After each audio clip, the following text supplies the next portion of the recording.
पंजवीं पातशाही श्री गुरु अर्जन देव जी महाराज साहब की।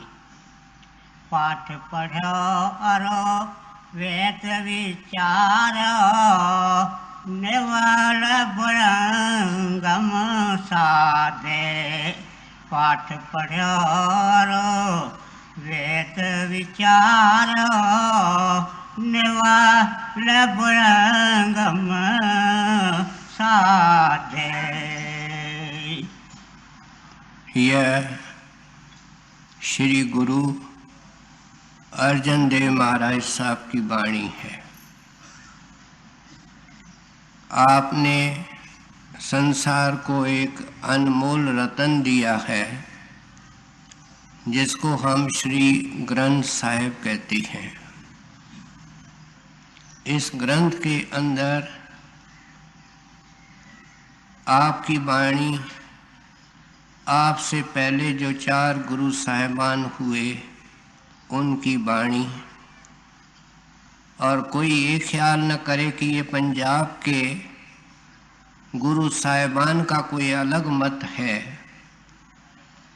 हिंदुस्तान के चोटी के महात्मा सभी वर्गों के, सभी जातियों के, उनके वाणी के शब्द भी इसके अंदर रखे हैं कि ये प्राचीन संत मत है जो अनाद काल से संत महात्मा समझाते आए हैं। हम ये भी जानते हैं कि इस जिंदगी के अंदर आपने केवल नाम की कमाई की।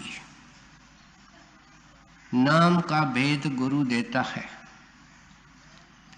श्री गुरु रामदास जी महाराज के छोटे सुपुत्र होते हुए भी उन्होंने कभी उनको पिता भाव से नहीं देखा, सतगुरु समझा, मालिक समझा। यहाँ तक लिख दिया, हर जी नाम पढ़ो रामदास। भाई कहाँ हरि की तलाश कर रहे हो? हरि है आज रामदास जी महाराज के देह के अंदर। ये अंदर देख करके कहते हैं। अब जो अंदर चले जाते हैं, शब्द और नाम से मिल करके गुरु और परमेश्वर से एकाकार हो जाते हैं, उनके लिए रचना का एक एक राज एक खुला ग्रंथ होता है। आज जो शब्द हम सुनने लगे हैं ये एक विशेष महत्व रखता है। ऐसे बहुत कम शब्द ग्रंथ साहिब में हैं। अजीब मौज के घाट पर आकर के गुरु साहब अपने पिछले जन्मों का जिक्र करते हैं कि कितने जन्मों से हमारे अंदर परमात्मा के मिलने की प्यास थी और उसके अधीन हमने कौन कौन से साधन अपनाए और उनका नतीजा क्या हुआ। अगर नाम और शब्द और गुरु नहीं मिलता तो दुनिया का हिस्सा ही बने रहते। इसलिए इस शब्द की एक विशेष भावना है और वह ये है कि कलयुग के अंदर जिंदगी थोड़ी है। 20-25 साल तक तो कोई होश नहीं रहता, चलती है तो बुढ़ापा मंडराता है और टिड्डियां आकर के खेत को खा जाती हैं। ये फिर 84 का हिस्सा बन जाता है। किसान भूखा रह जाता है। इसलिए आप समझाते हैं, भाई मैंने खुद हर एक साधन को ठोक बजा करके देखा है। कोई भी इनमें के अंदर अगर आप साधन करते हो उस परमात्मा को पाने के लिए तो मेहरबानी करके अपना वक़्त बचाओ और किसी संत महात्मा की तलाश करके उनसे नाम का भेद पा करके अपनी जिंदगी सफल करो। अब इस इतिहास को प्रारंभ करते हैं और आप समझाते हैं, पाठ पढ़्यो और वेद विचार्यो, निवल बोहंगम साधे। हमने वेदों का पाठ किया, ग्रंथों पोथियों को पढ़ा, वेदों का विचार किया। आम तौर पे दुनिया का आदमी, बहन भाई, जिस भी धर्म मजहब के अंदर पैदा होता है उसके महात्मा होते हैं, उन महात्माओं को मानता है, इष्ट रखता है और उनके ग्रंथों पोथियों को बड़े आदर और प्रेम से पढ़ता है। ईसाई भाई क्राइस्ट को इष्ट मानते हैं और बाइबल को छाती से लगा के रखते हैं।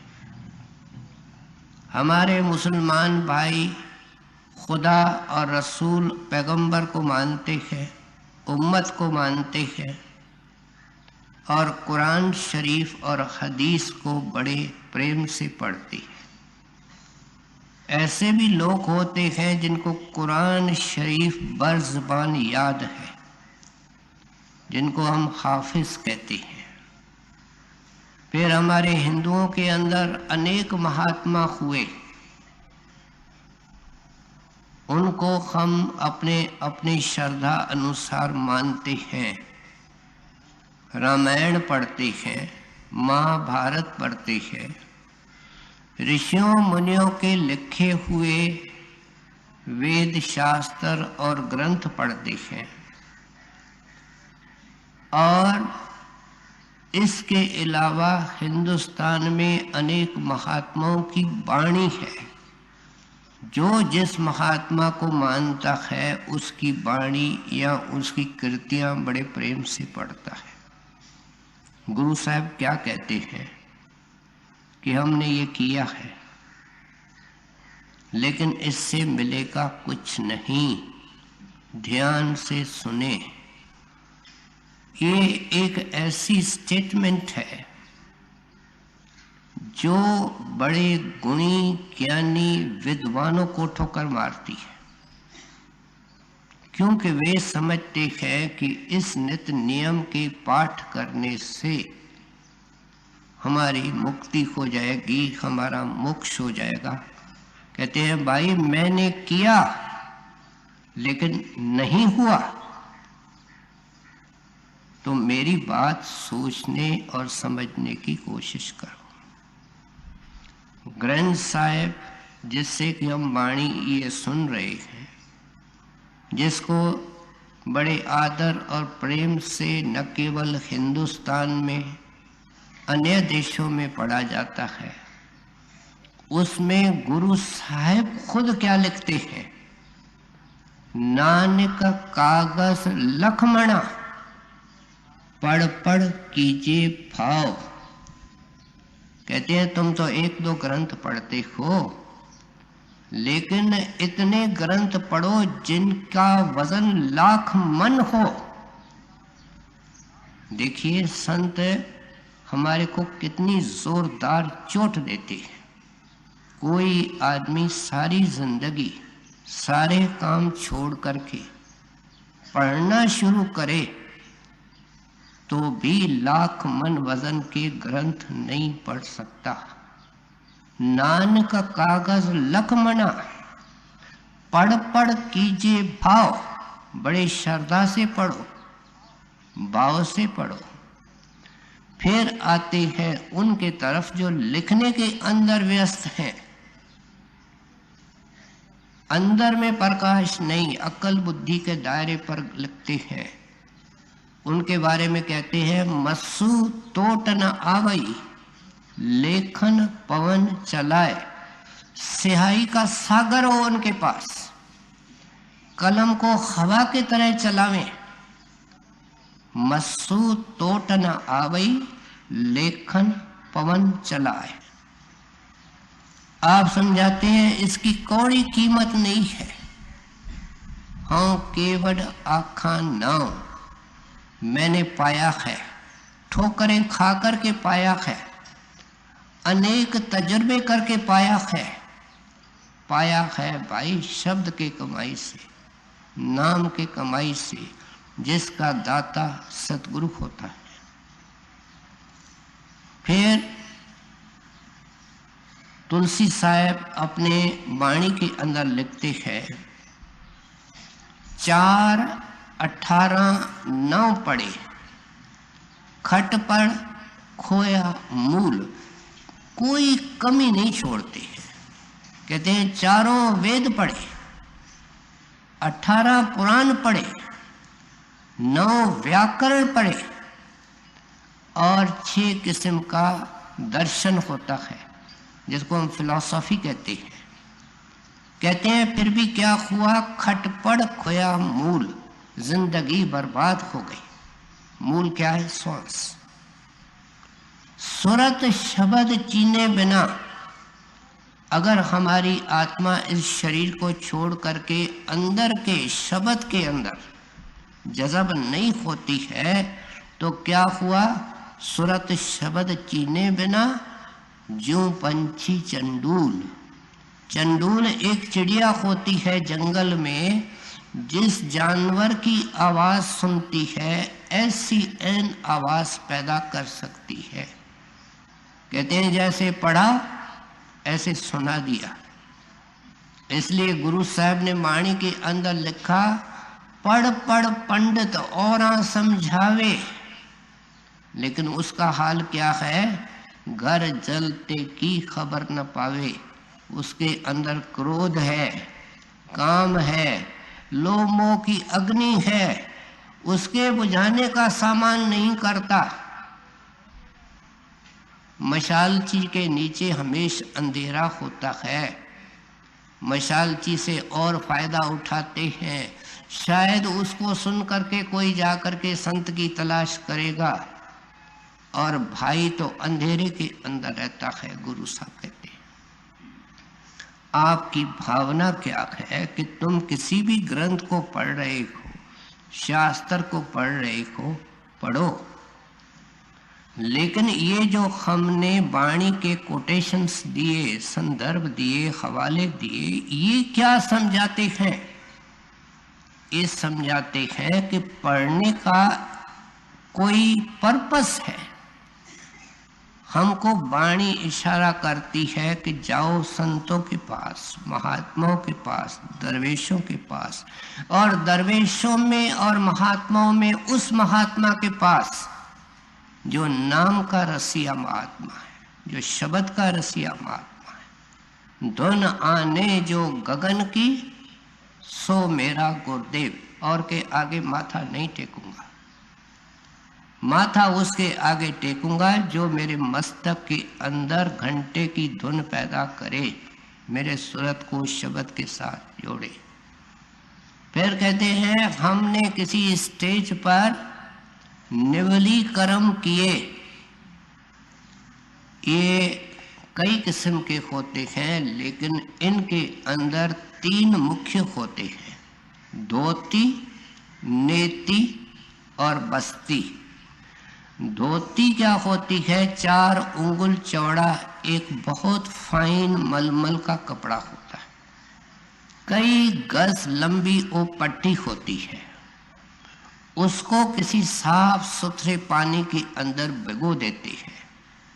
योगी जन उसके एक नीचे वाले सिरे को हाथ में पकड़ते हैं और बाकी हिस्सा अंदर निगलने की कोशिश करते हैं। काफी गीला होता है। फिर मस्क्यूलर कंट्रोल से उसको घुमाते हैं, घुमा करके उसको बाहर निकालते हैं। गले के अंदर बलगम होगा या पेट के अंदर कुछ होगा, वो सब उस पट्टी के साथ चिपक के बाहर आता है। उसको दूसरे बर्तन में धो लेते हैं, साफ कर लेते हैं, फिर डालते हैं। जब पट्टी ऐन साफ अंदर से निकलेगी ये धोती, उसके बाद नेति करेंगे। नेति क्या है? एक रेशमी डोरा होता है, उसको मोम लगा देते हैं, एक नासिका से प्रवेश करते हैं। ये दोनों नासिकाएं अंदर से जुड़ी हुई हैं और दूसरे नासिका से निकाल करके ऐसे ऐसे करते हैं। क्या होगा? नासिकाओं में जो मैल होगी वो उस मोम के साथ चिपक जाएगी और नासिकाएं साफ हो गई, पेट साफ हो गया। और बस्ती क्या है, जिसको आज डॉक्टर एनीमा कहते हैं, डूश कहते हैं, लेकिन उसके लिए कोई औजार होता है, ये बर्तन में रखते हैं और अपने मस्क्यूलर कंट्रोल से, साधना से गुद्दा के द्वारा पानी अंदर लेते हैं, खारिज करते हैं, अंदर लेते हैं, खारिज करते हैं। जब ऐन साफ पानी निकलता है तब समझते हैं कि नीचे वाला हिस्सा भी साफ हो गया। फिर पद्म आसन लगाते हैं और प्राणायाम करते हैं। ये गुरु साहब कहते हैं कि मैं कहानी और कथा सुनाने के लिए नहीं आया, मैं आपसे ये साधन छुड़ाने के लिए आया कि क्यों वक़्त बर्बाद करते हो। फिर कहते हैं बुहंगम का साधन किया। बुहंगम हिंदी शब्द है जिसका अर्थ है सांप या सांपनी। हमारे पीठ के रीढ़ के नली के अंदर एक नाड़ियों का कॉइल्ड झुंड है। कभी हमने बिजली की मोटी तार देखी होगी, उसके जब पीवीसी को हम खोलते हैं तो अंदर से अनेक तारें, पतली पतली तारें एक साथ कॉइल्ड उनके अंदर पड़ी होती हैं। इस तरीके से हमारे रीढ़ के हड्डी के ऐन बीच में एक डोरा है जिसको कुंडलिनी कहते हैं और उसकी शक्ल क्योंकि सांपनी के तरह है इसलिए उसको बुहंगम भी कहते हैं। अब वो हरेक के अंदर है लेकिन शिथिल है। जैसे सोया हुआ आदमी काम नहीं करता, उसको हिलाने से काम होते हैं। ये योगी जन क्या करते हैं कि मूल चक्कर से, जहाँ इस रीढ़ की हड्डी का बॉटम है, वहाँ से उनको हिलौर देते हैं, उनको जगाने की कोशिश करते हैं। और जब कुंडलिनी के अंदर जागृति आती है, नाना प्रकार की शक्तियां जो उसके अंदर गुप्त हैं वो प्रकट होती हैं। कभी कभी आपने सीरियल में और आपने फिल्मों के अंदर भी ये देखा होगा कि वशिष्ठ जी महाराज कर रहे हैं, फलाना कर रहा है। कुंडलिनी का साधन कैसे बिजली के तरह पीछे से वो रोशनी निकलती है, यहाँ आती है। ये कुंडलिनी का साधन है। कई योग आश्रमों के अंदर किया जाता है, लेकिन इनके अंदर खतरे हैं। पहला शर्त ये है कि उस आश्रम का गुरु उनके पास हो। दूसरा, इनके अंदर अगर कोई गलती हो जावे तो कई किस्म की बीमारियां हो सकती है। कभी कभी तो अंदर शरीर के अंदर इतनी गर्मी पैदा होती है कि ऐसे अभ्यासी को मजबूरन मांस खाना पड़ता है, नहीं तो वो ज्वाला उसके कलेजे को चाटने लगती है। उस आग को शांत करने के लिए ये करते हैं। कभी इतनी ठंड की अंदर अवस्था पैदा हो जाती है कि उनको मदरा पान करनी पड़ती है, शराब पीना पड़ता है। गुरु साहब कहते हैं, भाई पाठ पढ़ो, मैंने पढ़ा है। वेद विचार्यो, मैंने पढ़ा है, मैंने विचार किया। निवल वो अंगम साधे निबली कर्म मैंने किए हैं और मैंने इस कुंडलिनी का साधन किया है, लेकिन अंदर में कोई प्रकाश नहीं हुआ, अंदर में कोई प्रभु की राह नहीं मिली। भाई मैं तजुर्बे का हिस्सा आपके साथ शेयर कर रहा हूँ कि अगर इनमें से कोई काम आप कर रहे हो, आगे सुनिए। पाठ पढ़ो और वेद विचार, निवल पुरंगम साधे, पंच जनास्यो संग न छुटक्यो, अदेक अहंग बुद्ध बादे। देखो कितना सिस्टमैटिकली समझाते हैं कि कहते हैं ये जब हमने साधन किए तो अपने मन की पड़ताल करी कि मन की अवस्था क्या है और क्या है। पंच जनाते संग न छुटक्यो, हमारे 5 बैरी हैं, 5 दुश्मन हैं, इनको 5 डाकू कहते हैं, क्योंकि हमारे अमृत को पी जाते हैं, हमको दुनिया के विषय विकारों के अंदर लगा के रखते हैं, हमको बुद्धू बना करके बैठे हैं। कहते हैं पंच जनाते संग न छुटक्यो, अंदर पड़ताल करी, ऐसे का ऐसा काम, ऐसे का ऐसा क्रोध लोभ मोह अहंकार मौजूद थे। रावण ने कितने ग्रंथ पोथियां पढ़ी थी, यहाँ तक कहा जाता है कि जो वो वेदों की टीका करता था, दुनिया के अंदर कोई ऐसा निपुण और कुशल टीकाकार नहीं था, लेकिन उसके काम की, क्रोध की हालत हम जानते हैं। काम के अधीन होकर के पराई स्त्री को ले गया, क्रोध के अधीन होकर के खूब लड़ा, सोने की लंका जल गई, कुल का विनाश हो गया, लोगों की बर्बादी हो गई।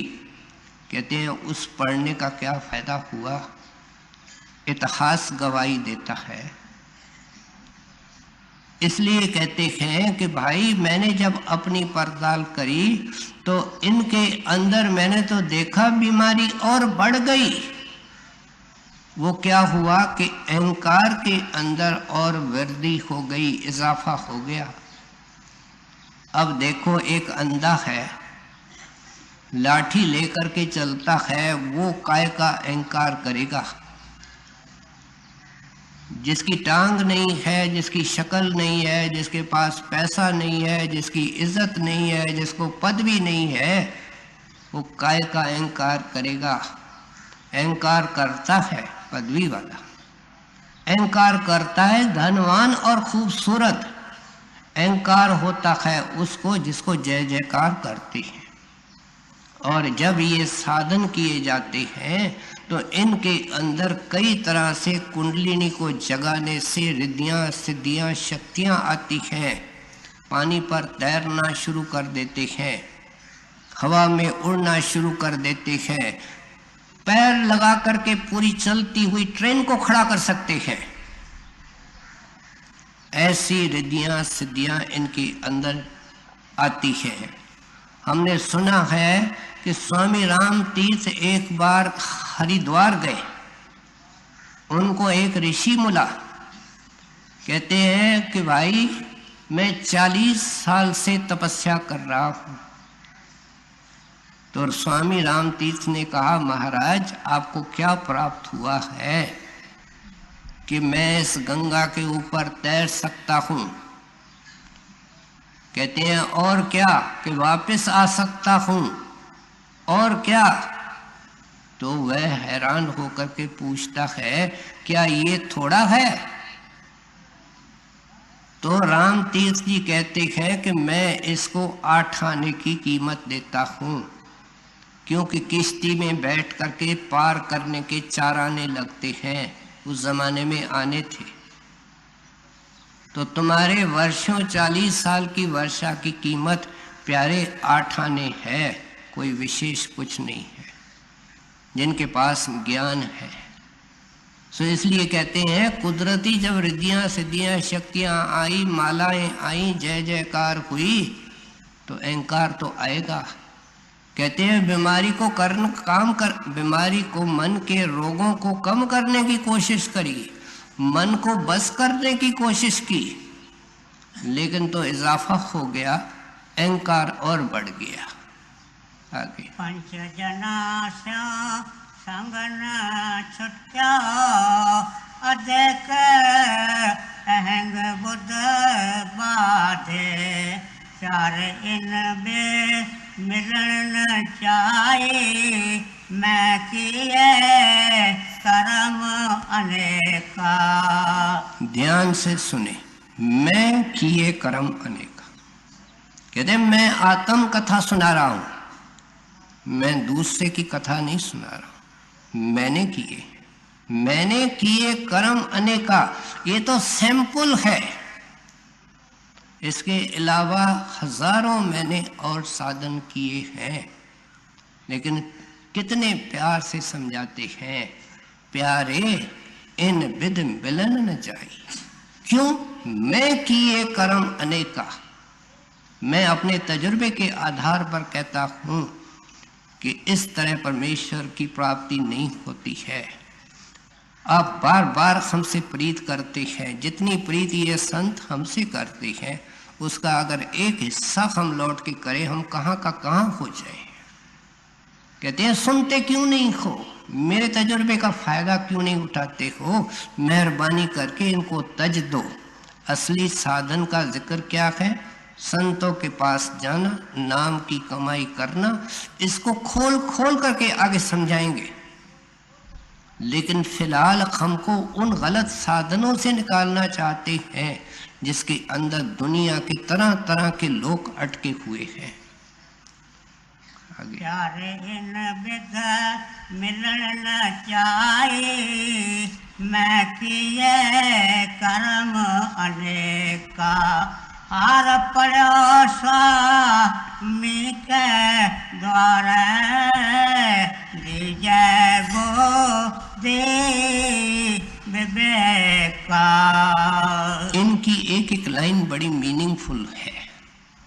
कहते हैं हार पड़ो स्वामी के आगे दीजिए बुद्ध विवेक का। याद रखो, ये जो साधन करने वाले लोग हैं का ग्रंथों पोथियों को पढ़ना, निवली कर्म करना या कुंडलिनी का साधन करना, वो परमात्मा के मिलने के लिए कोई नहीं करता है। अपने जय जयकार के लिए करते हैं, अपने विद्या के वृद्धि के लिए करते हैं, लेकिन गुरु साहब कहते हैं मैंने ऐसे नहीं किया। मैंने किया परमात्मा को मिलने के खातिर। मेरा इरादा, इंटेंशन एक था। ये इंटेंशन किसी बिरले का होता है। अगर ये इंटेंशन इसका होता है तो फिर ये शुभ कर्म के अंदर आता है। अगर पैसा चाहिए, संसार का काम चाहिए, इस इरादे से करता है तो ये शुभ भी नहीं माना जाता है, स्वार्थ माना जाता है। सो इसलिए आप उपदेश करते हैं कि ये सारे कर्म प्यारे अगर कर रहे हो तो मेरे को बहुत प्यारा है, क्योंकि जिंदगी से बढ़ करके कोई कीमती चीज नहीं है। अगर कर रहे हो तो मेरे को सुनो, मेरे तजुर्बे से लाभ उठाओ। प्यारे न किसी को मिला है न मिल सकता है। हिंदुस्तान के 4 कोने हैं। उत्तर में अमरनाथ है, दक्षिण में कन्याकुमारी है, उस तरफ गया है, इस तरफ द्वारका है। लोगों ने खाक छानी कोने कोने की, एक निकालो जो दावा से कहे कि बाहर कहीं मिला या ऐसे किसी साधन से मिला। सब ये ढकोसला है, मन का धोखा है। गुरु साहब जब सर्जन ऑपरेशन करता है तो ऑपरेशन होशियार सर्जन तो तरीके से ही करता है कि ऐसी कोई चीज अंदर रहने नहीं दो कि वापस जख्म हो जाए। इसलिए आप अच्छी तरह खोज करके, अच्छी तरह खुद करके, अपने तजुर्बे के आधार पर बड़े कॉन्फिडेंस और विश्वास से कह रहे हैं भाई जल्दी करो, इसके अंदर जिंदगी मत बर्बाद करो। मैंने किए हैं, खाली का खाली रखा, खाली इन द सेंस कि मेरे को वो परमात्मा का दर्शन नहीं हुआ, मेरे को वो मार्ग हाथ नहीं आया। और पढ़ो स्वामी के द्वारे दीजे बोध विवेका मन पयो कर पाती रहो लगन फिरो बन माही। कहते हैं मौन रखा। हमने मौनी देखे होंगे, वो मुंह पर हमेश पट्टी बांध के रखते हैं। उनको कोई ऐसी मत मिल जाती है, कोई ऐसा आदमी मिल जाता है, कोई ऐसा मार्गदर्शक मिल जाता है जो उसको सोचता, जो उनको समझाता है कि मौन रखने से ही सब फायदे हो जाएंगे। वो पट्टी बांध देते हैं। एक हमारा सत्संगी था, वो ट्रेन में सफर कर रहा था, देखता है सेकंड क्लास, उस जमाने के अंदर सेकंड क्लास, थर्ड क्लास भी होता था। एक मौनी बैठा है, तो उससे जब वो सवाल पूछता है वो मुस्कराता है और कागज पेंसिल उसके पास डायरी है और जवाब लिखता है। तो उस प्रेमी ने उनसे पूछा, भाई आपने ये मौन क्यों रखा, किसने आपको ये शिक्षा दी? तो उसने लिखा डायरी में, गीता का ज्ञान। सुन तो सकता था, बोल भी सकता था, बोलना उसने बंद कर दिया था। तब उसने उनको समझाया कि मैं एक सवाल करूं कि गीता में पहले तो जो तू कहता है वो गलत है। गीता में कहीं नहीं रखा है कि इस तरह का मौन रखो जैसा तुमने रखा है। अगर भगवान खुद ऐसा मौन रख देते जैसा तूने रखा है तो हमारे पास गीता कैसे आती? अगर महापुरुष ऐसा मौन रखते जैसा तूने रखा है तो हमारे पास वेद शास्त्र कैसे आते, उनके अनमोल वचन कैसे आते? मौन का अर्थ प्यारे तुमने समझा नहीं है। कोई भी जो चीज अति में होती है, एक्सट्रीम में होती है, वो हानिकारक होती है। बरसात अगर नहीं पड़े तो अकाल, अगर बहुत जोर से पड़े तो बाढ़, लेकिन पानी का पड़ना भी तो जरूरी है। इसलिए जुबान का या शरीर का कोई अंग ऐसा परमात्मा ने नहीं रखा जिसका उपयोग नहीं करना है। ये परमात्मा के डिजाइन से नुक्स निकालना है। उसने हमारे अंदर जुबान रखी है और बोलने की शक्ति दी है, किसी पर्पस से दी है। यही तो रचना है, गुरु साहिब की रचना है, जिससे कि ये अनमोल वाणी हम सुन रहे हैं। लेकिन वो भी वो जुबान है जिसके द्वारा क्या क्या तीर चलते हैं, वो भी हम सुनते हैं। कोई ऐसा पेड़ नहीं देखा गया जो एक ही पेड़ से मीठा मेवा भी निकलता हो और कड़वा भी निकलता हो, लेकिन जुबान एक ऐसा पेड़ है जहाँ से संतों की मधुर और कल्याणकारी वाणी निकलती है और हमारे तीर और बर्छियाँ निकलती हैं जो घायल करती हैं। हजूर महाराज एक जगह लिखते हैं कि दुनिया के अंदर 90% झगड़े खत्म हो सकते हैं अगर हम जिम्मेवारी से बोलें और कम बोलें। हम कहते हैं बहुत महंगाई है, जहाँ 10 रुपए खर्च करने पड़ते हैं वहाँ 5 रुपए खर्च करने की कोशिश करते हैं। क्या नहीं करते हैं? लेकिन संत कहते हैं जहाँ तुमको 5 लफ्ज बोलने हैं वहाँ तुम 5 वाक्य बोलते हो। जहाँ तुमको 5 मिनट बोलना है वहाँ तू 50 मिनट बोलता है। तू बेअकल इंसान, पैसे की कीमत रखी है, तुमने बोलने की कोई कीमत नहीं रखी। बड़े महाराज जी एक लाइन में परमार्थी की जिंदगी बयान करते थे, कम खाना, कम सोना और कम बोलना। बोलना उसके अंदर आता है। कभी कभी किसी विशेष दिन पर बड़े महाराज जी कुछ घंटे बोलते नहीं थे। मौन रखने से बड़े फायदे हैं, क्योंकि सेहत अच्छी रहती है, शरीर की एनर्जी बढ़ती है, रेक्यूपरेशन होता है, सब कुछ होता है, अभ्यास करने की शक्ति बढ़ती है। लेकिन अति में नहीं जाना कि पट्टी बांध देना, सदा के लिए मौन रखना। समझा रहे हैं कि हमने ये मौन किया है। आप जो चीज समझा रहे हैं उसके कई पहलू हैं। कहते हैं बोली तो अनमोल है, जे कोई जाने बोल। बोलना भी ये संत जानते हैं, हम नहीं जानते हैं। बोली तो अनमोल है, जे कोई जाने बोल। ये तराजू तोल के फिर मुख से बोल। जब मुख से बोलने लगो तो पहले सवाल करो, क्या इसके बगैर गुजारा हो सकता है? खामोश रहने से गुजारा हो सकता है?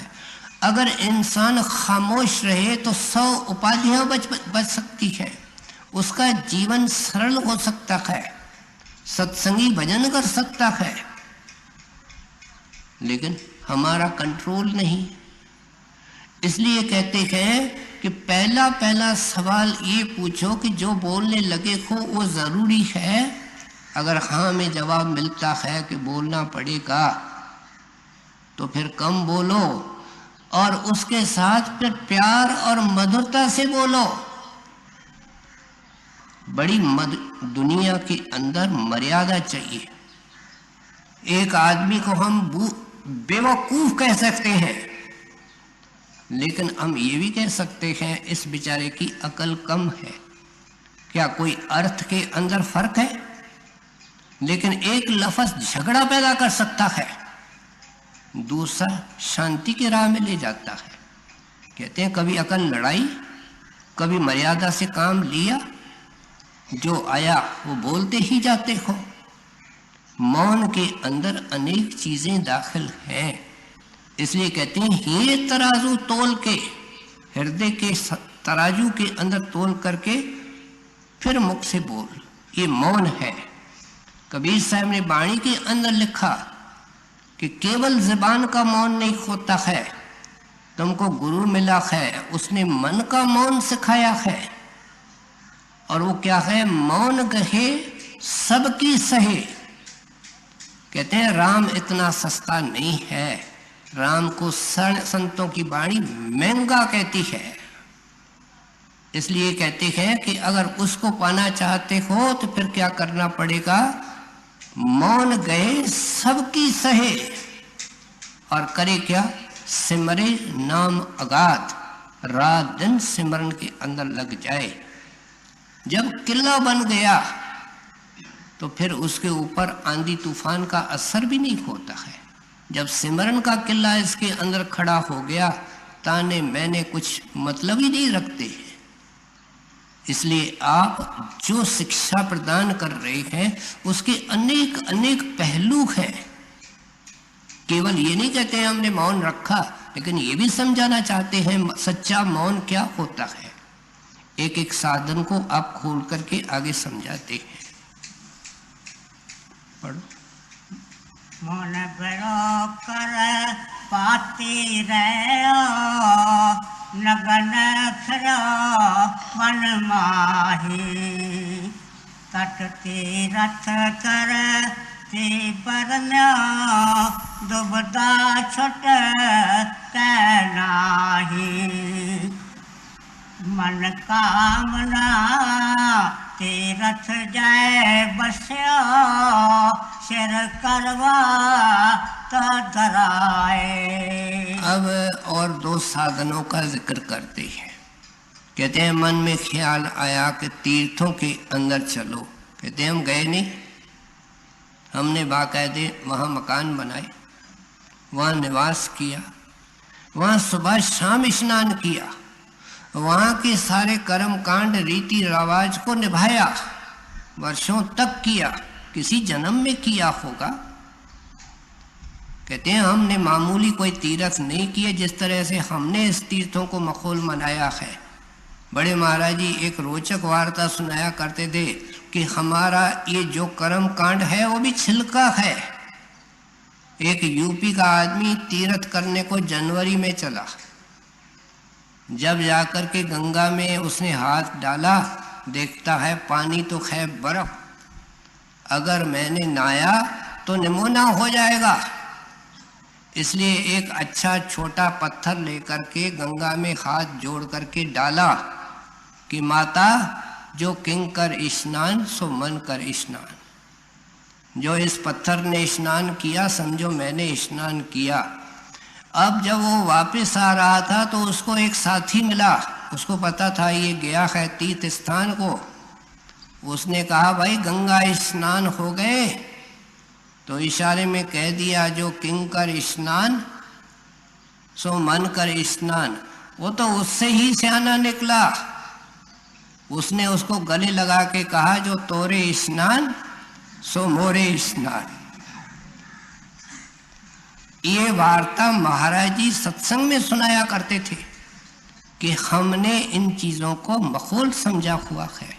हमारे अंदर परमात्मा के मिलने की जिज्ञासा नहीं है, केवल लकीर के फकीर बने हुए हैं। कहते हैं हम जाकर के तीर्थों के ऊपर रहे।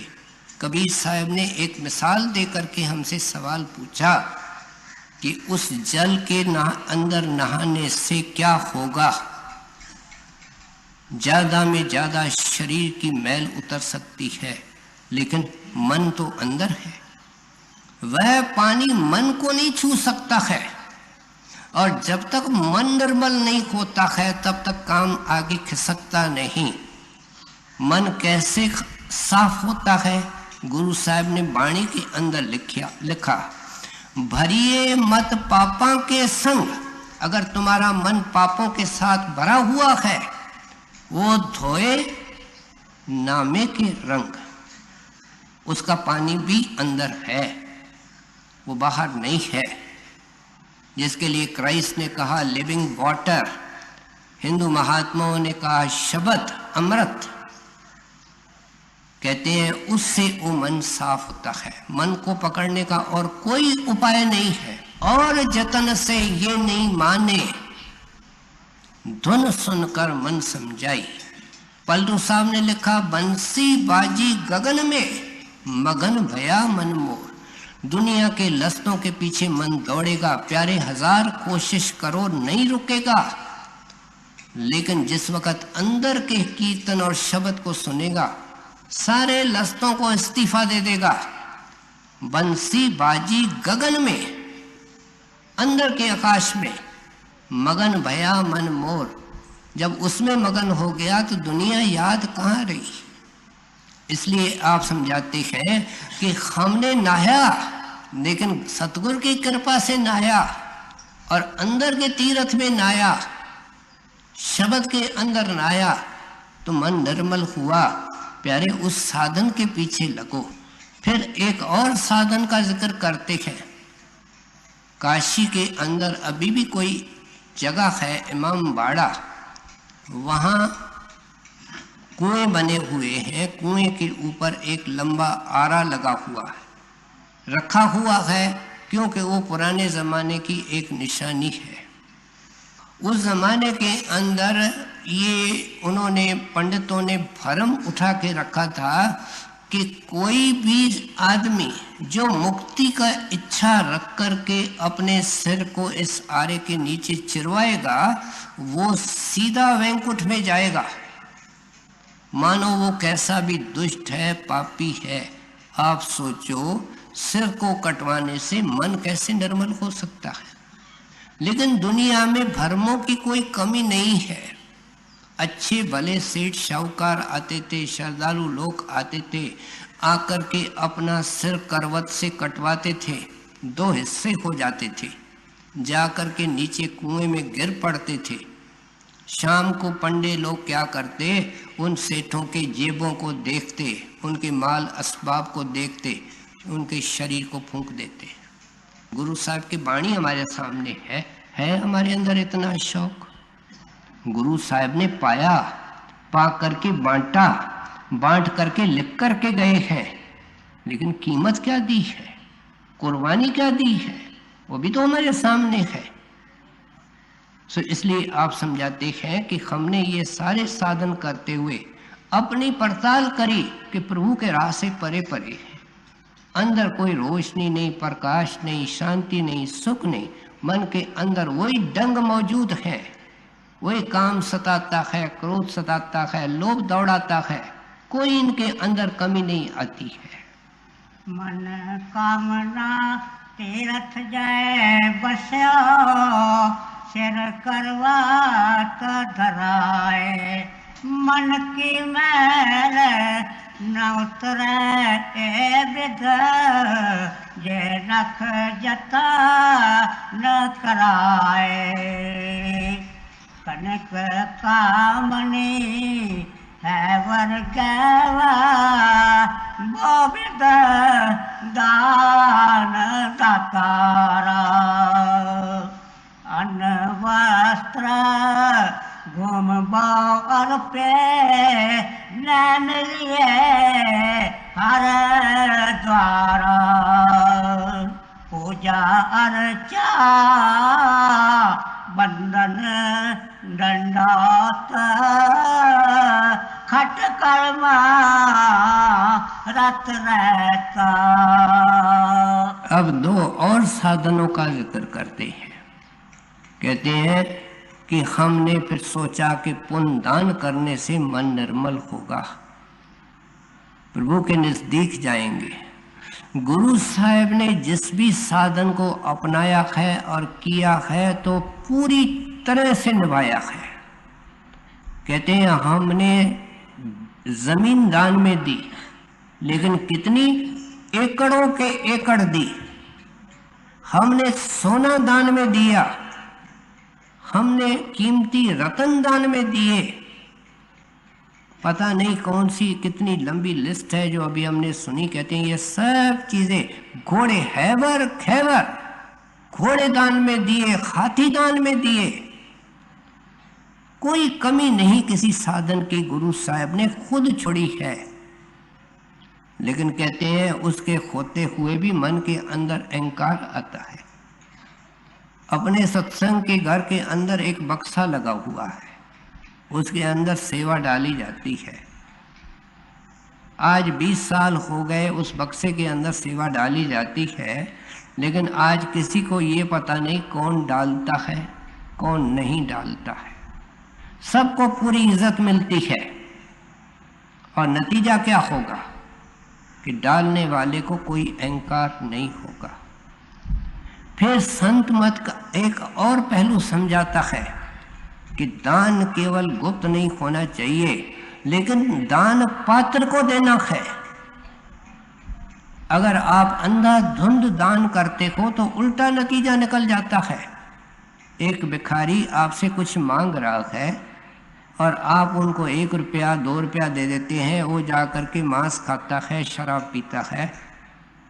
अब बताओ आपने शुभ किया अशुभ किया? और फिर पुण्य दान तो कई क्षेत्रों के अंदर किया जाता है। स्कूल बनाए जाते हैं, अस्पतालें बनाई जाती हैं, जिंदगी को अच्छा बनाने के लिए कई कोशिशें की जाती हैं। लेकिन संत एक खड़ा सवाल पूछते हैं कि देने वालों की भावना होती है। हमारे बाप का नाम लिखाओ, हमारे चाचे का नाम लिखाओ, बल्कि एक एक मंदिर के अंदर पत्थर पत्थर पे वहाँ नाम लिखे हुए। पुण्य दान तो इसलिए देना था कि भगवंत ने हमको दिया है, जो उसने दिया है उसके दिए हुए से हम उसके निमित्त दे रहे हैं। तो हमने क्या किया? रहमन एक साधु हुआ है, देवन हार देत है। कहते हैं जो देने वाला है वो देता है, मैं तो कुछ नहीं देता हूं। क्योंकि जब वो दान देता था तो आंखें बंद कर लेता था, जिसको देता था उसकी शक्ल नहीं देखता था। किसी ने पूछा रहमन ऐसे क्यों करते हो? कहता है इसलिए क्योंकि मैं देता ही नहीं, मेरे को जिसने दिया है वो देता है, तो मैं उसकी शक्ल देख करके क्या करूं? तो इसलिए आप समझाते हैं कि दान देना है तो पात्र को देना है। आप कहते हैं हमने दान देने के अंदर कोई कसर नहीं छोड़ी, लेकिन दान देते हुए तो मन इन्फ्लेट हो जाता है। आगे होकर के लोग पूछते हैं भाई कितनी गाय दान की? 100 गाय दान कर दी, हाथी इतने दान कर दिए। बोलने से ही अहंकार आ जाता है, सोचने की क्या बात है। सो इसलिए आप उपदेश करते हैं कि पुण्य दान के पीछे लगे। फिर पता लगा कि ठाकुरों की पूजा करके देखें। अब ठाकुरों की पूजा काफी प्रचलित है, लेकिन थोड़ा दिल के खिड़की को खोलें कि हमारे मंदिरों के अंदर जो पवित्र पूजा के स्थान हैं वहाँ ठाकरों की पूजा होती है। पहले किसी ने शांति में खड़े होकर के ये पूछा कि ये ब्रह्मा जी की तस्वीर है या मूर्ति है और ब्रह्मा जी ऐसे लगते हैं, ये किसने देखा? ये देखा किसी ऋषि मुनि ने, महात्मा ने देखा, अंदर देखा, देखा अपने गुरु के कृपा से देखा, देखा मेहनत करके देखा, और फिर उसने किसी पेंटर को बुलाया, मूर्तिकार को बुलाया और उसको कहा ऐसे ऐसे किस्म की मूर्ति बनाओ, ऐसे ऐसे किस्म की पेंटिंग बनाओ। भावना क्या थी कि ये लोग जो मूर्ति को देखेंगे, इस तस्वीर को देखेंगे, उनके मन में ख्याल पैदा होगा कि धरती पर चलते हुए तो इनको देखा नहीं, ये है कहाँ, लेकिन कभी ख्याल आया हमको? ये एक हमारे अंदर जागृति करना चाहते हैं। अगर एक लड़की गुड्डियों के साथ खेलती है, छोटी है, तो माँ बाप मना नहीं करते हैं, लेकिन जब वो 20-25 साल की हो जाती है तो कहते हैं बेटी इससे काम नहीं चलेगा, आपको शादी करनी पड़ेगी, आपके पास ठाकर आएगा लेकिन वो दूसरे किस्म का।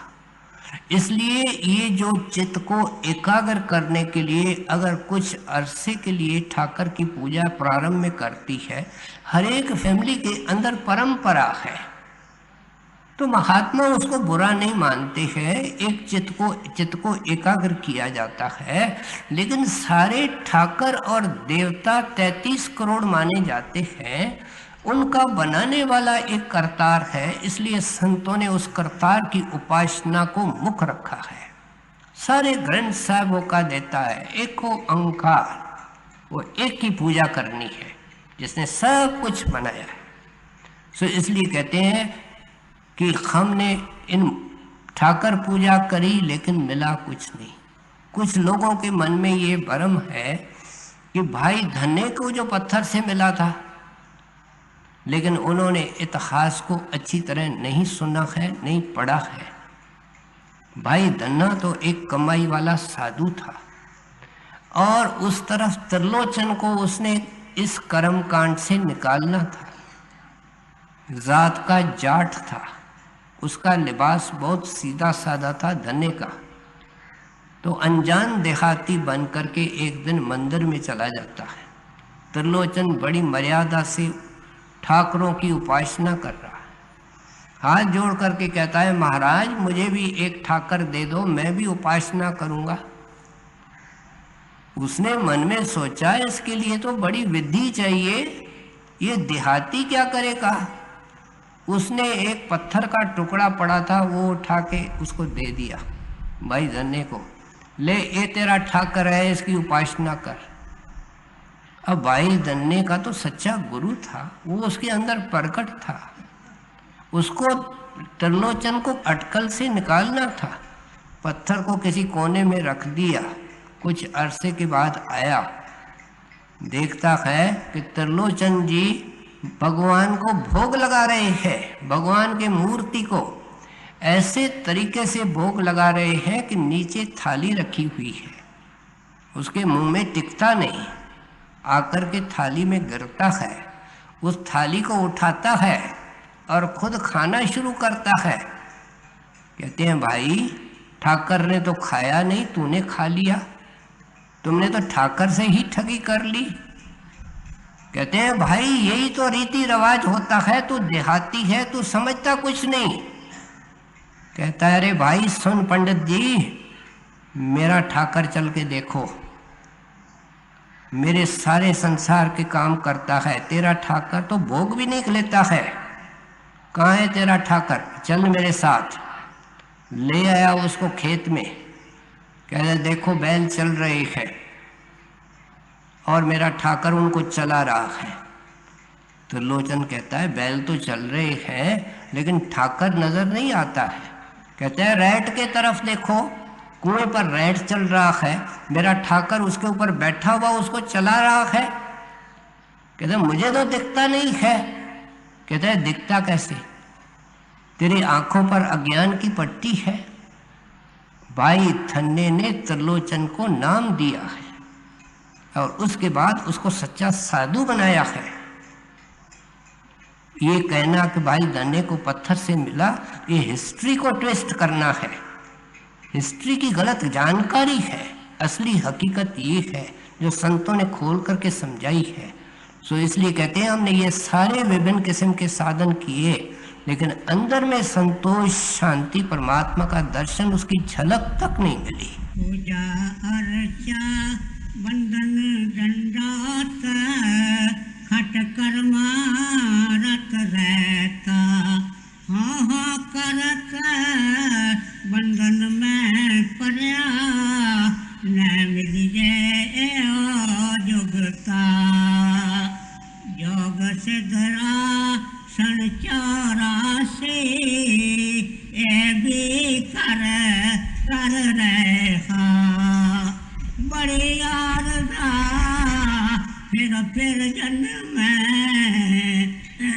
हर से संग न गए। कहते हैं फिर योग अभ्यास किया, और योगी आप जानते हैं प्राणायाम करते हैं। सांस हम भी लेते हैं, हम सांस को लेते हैं और खारिज करते हैं, और ये कुदरती प्रोसेस है। लेकिन योगी जन क्या करते हैं, प्राण लेते हैं और प्राणों को रोकते हैं और रोक करके फिर खारिज करते हैं। कुंभक, रेचक, पूर्वक उनका टेक्निकल टर्म्स हैं। ये 3 उनके हिस्से बन जाते हैं। अब वो क्या करते हैं कि रोकने की जो अवधि होती है वो कुछ सेकंडों से शुरू करते हैं। पहले 1 सेकंड, 2 सेकंड, 10 सेकंड, फिर बढ़ते बढ़ते अभ्यास करते हुए कई दिनों तक ये रोक सकते हैं। उनके शरीर पर असर नहीं होता है। कोई सवाल करेगा कि फिर वो जीवित कैसे रहते हैं। प्राण 10 किस्म के होते हैं। 5 स्थूल होते हैं, 5 सूक्ष्म होते हैं। वो स्थूल प्राणों का सहारा छोड़ते हैं और सूक्ष्म के सहारे जीते हैं। बड़े महाराज जी खुद अपनी देखी हुई वार्ता आम सत्संग में सुनाया करते थे। आप फरमाया करते थे कि हमारा हरिद्वार जाना हुआ, वहाँ एक योगी की ये दावा थी कि लकड़ी का पूरा बक्सा जिसमें इंसान सो सकता है उतना बनाया जाए और उसके अंदर हमको सुलाया जाए, उस बक्से को बंद किया जाए, ताला चाबी लगाई जाए, एक खड्डा खोदा जाए कब्र के तरह, उसमें वो बक्सा उतारा जाए, उसको ऐन बंद किया जाए, मिट्टी डाली जाए, 3 महीने के बाद बक्सा खोलो, मैं जिंदा निकलूंगा। ये क्या है कि उसके प्राणों की अवधि रोकने की ताकत 3 महीने की थी। कहते हैं नतीजा क्या होगा, इंसान महीने, वर्ष, दिन लिखा के नहीं लाता है। जिंदगी बनी हुई है श्वासों की।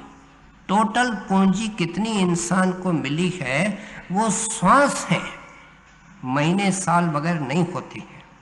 अब जब उन्होंने 2 श्वासों के बीच में 3 महीने रोक लिए तो क्या होगा, उम्र बड़ी हो जाएगी। इसलिए कहते हैं हमने ये भी किया। गुरु साहब कहते हैं हमने अपनी आवर्जा, अपनी आयु बड़ी कर दी, लेकिन उस बड़ी उम्र से फायदा क्या हुआ। कहते हैं अगर आपको 10 साल के अभ्यास के अंदर शब्द, नाम और सतगुरु का दर्शन मिल जाए तो उस 2000 साल के जिंदगी को करना क्या है। अंग्रेजों के ज़माने के अंदर जब रेल की पटड़ियाँ बिछाई जाती थी, विस्फोट किए जाते, किसी कोने के अंदर साधु बैठा मिला था। भाई कौन सा सन और ज़माना चल रहा है, मुद्दत का बैठा हुआ है। वाल्मीकि जो मशहूर है, वाल्मीकि का अर्थ क्या है, वाल्मीकि का अर्थ है दीमक, दीमक के ढेर। वो जब समाधि के अंदर बैठा तो उसने खाया पिया कुछ नहीं, अंदर के प्राणों से गुजारा किया। मिट्टी चढ़ गई, दीमक चढ़ गया, केवल उसकी आंखें दिखती थी। कहते हैं करके देखो, हमने किया है। इसलिए परमात्मा ने एक ऐसा आसान साधन बनाया है कि गांव की औरत, पढ़ा आदमी, अनपढ़ आदमी, गरीब आदमी, अमीर आदमी, हर एक वो कर सकता है। क्या आत्मा अंदर रखी है और मन की रुकावट अंदर रखी है, और दोनों को दूर करने का उपाय और साधन भी अंदर रखा है, जिसका जिक्र आप आगे करते हैं। बड़ी आरज़ा फिर जन्म हर से संग लगे हा। राजलीला राजन की रचना कर राहु का मोया फारा। सेज सोनी चंदन चोआ नरक गौर का द्वारा। हर कीरत साध संगत है सिर करवन कै कर्मा। कौ नानक तिस भय परापार जिस पूरब लिखे का लेना। तेरो सेवक हर रंग माता, तेरो सेवक एहो रंग माता। कृपाल दिन दुख भंजन हर हर कीर्तन एहो मन राता। कहते हैं मेरे मन कैसे काबू आया? कहते हैं साधु के संगत में जाकर के। साधु कौन है? जो साधना करता है। सोने वाले को, खाने वाले को, पीने वाले को, मांगने वाले को, कोई विशेष बाना पहनने वाले को साधु नहीं करते हैं। कबीर साहब कहते हैं साधो शब्द साधना कीजिए। फिर एक और जगह लिखते हैं साधु मेरे सब बड़े अपनी अपनी ठौर, शब्द विवेक की पारखी वे माथे के मोर। सारे साधुओं को नमस्कार। क्योंकि संत मत में आप आते रहते हैं, सत्संग में किसी की बुराई नहीं होती है।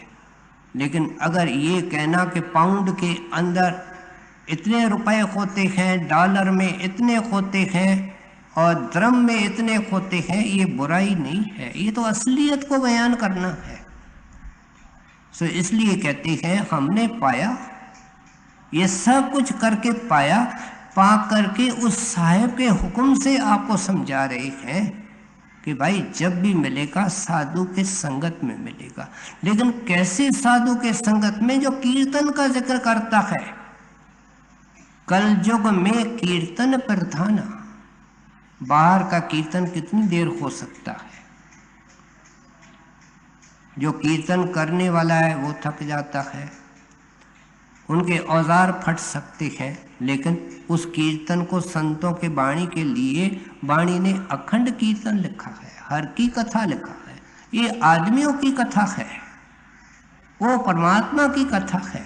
अंग्रेजों ने उसको वॉइस ऑफ गॉड लिखा है, मुसलमान दरवेशों ने निदाए सुल्तानी लिखा है। सुल्तान का मतलब बादशाह है, वो परमात्मा है, खुदा है, उसकी निदा है, उसका आवाज है।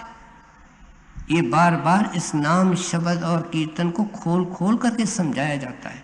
कहते हैं कलयुग के अंदर आयु थोड़ी है, अपनी जिंदगी की कदर करो और इसको कर्म धर्म और फोकट कर्मों के अंदर बर्बाद मत करो।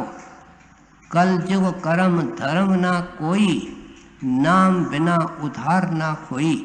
क्या इसके अंदर कमी रखी है स्वामी जी महाराज ने?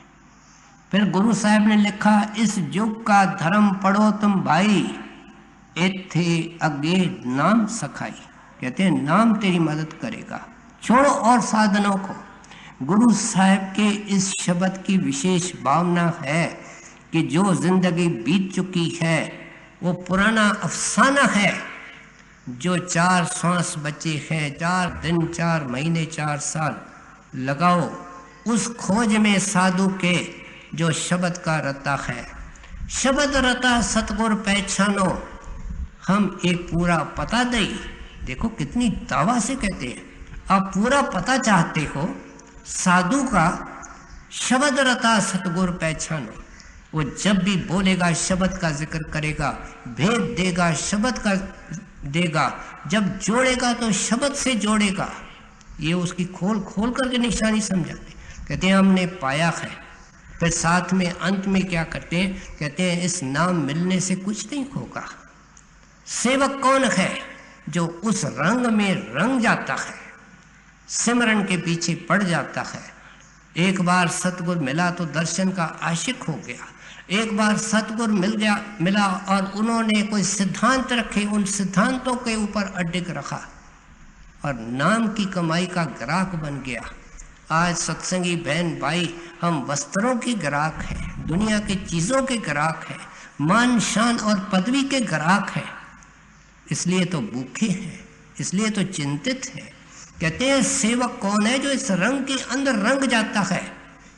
नाम लेना न लेने से अच्छा है, लेकिन नाम किसी पर्पस से लिया जाता है, वो पर्पस समझा रहे। कहते हैं गुरुदेव की कृपा हो गई, हमको एक जरिया बना दिया, हमको एक कल पुर्जा बना दिया, हमसे नाम की कमाई करवा करके रंग के अंदर रंग दिया।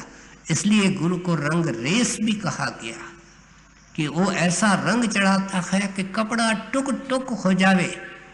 क्या ऐसे सत्संगी जिसका शब्द खुल चुका है, उसको कितनी भी बीमारी लगे लोग समझेंगे ये दुखी है, लेकिन वो महासुखी है, उसको कोई दुख नहीं है।